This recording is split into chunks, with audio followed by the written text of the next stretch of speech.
Você já sabe que para realizar é preciso planejar, e que no caso do orçamento público, o governo trabalha com um planejamento de médio prazo, chamado Plano Plurianual, ou simplesmente PPA. É no PPA que são definidas as grandes prioridades nacionais e regionais para cada período de 4 anos.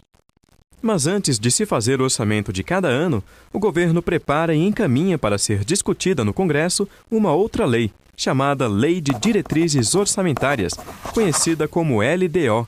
É essa lei que diz como deverá ser feito o orçamento anual e quais são os gastos mais importantes para aquele período.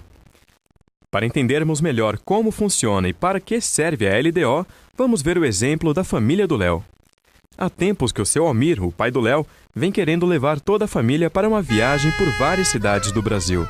Ele acha que a viagem será importante para os filhos saberem como o país é grande e como é diversa e rica nossa cultura. Já tinha inclusive começado a separar uma parte do salário todo mês para poder realizar esse plano. O problema é que nem sempre as coisas saem como planejamos, não é mesmo?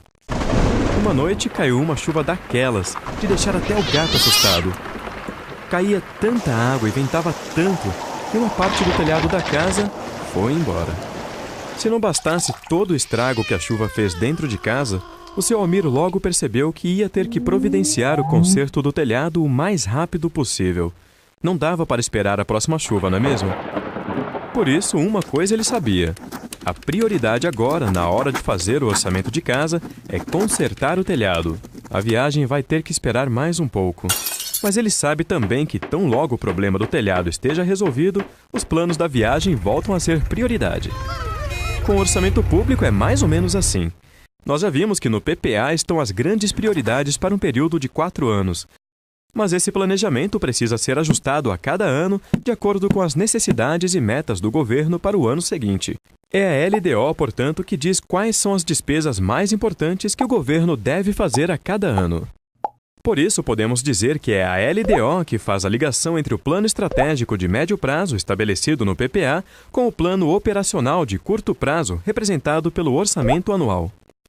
Além de definir quais são as prioridades que deverão estar no orçamento anual, a LDO traz uma série de regras para elaborar, organizar e executar o orçamento.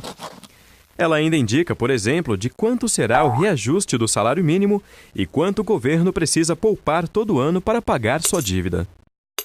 A LDO também define regras como a que proíbe o envio de dinheiro do governo federal para ONGs comandadas por parentes de políticos. Você sabia disso? Outros assuntos que a LDO traz são as eventuais alterações na cobrança de tributos e as regras temporárias para o caso do orçamento não ser aprovado até o final do ano. A Lei de Diretrizes Orçamentárias define ainda a política de investimentos das agências oficiais de fomento, como o Banco Nacional de Desenvolvimento Econômico e Social, o BNDES, o Banco do Nordeste, o BNB, e o Banco da Amazônia, o BASA. Essas instituições usam recursos públicos federais para financiar projetos que promovam o desenvolvimento do país. Se você abrir a LDO federal, vai ver que ainda há vários outros assuntos tratados nessa lei. Isso porque a Lei Geral de Finanças Públicas, prevista na Constituição de 1988, ainda não foi aprovada, e por isso a LDO trata de vários assuntos que deverão estar nessa lei. No próximo vídeo, vamos ver como é elaborada a LDO.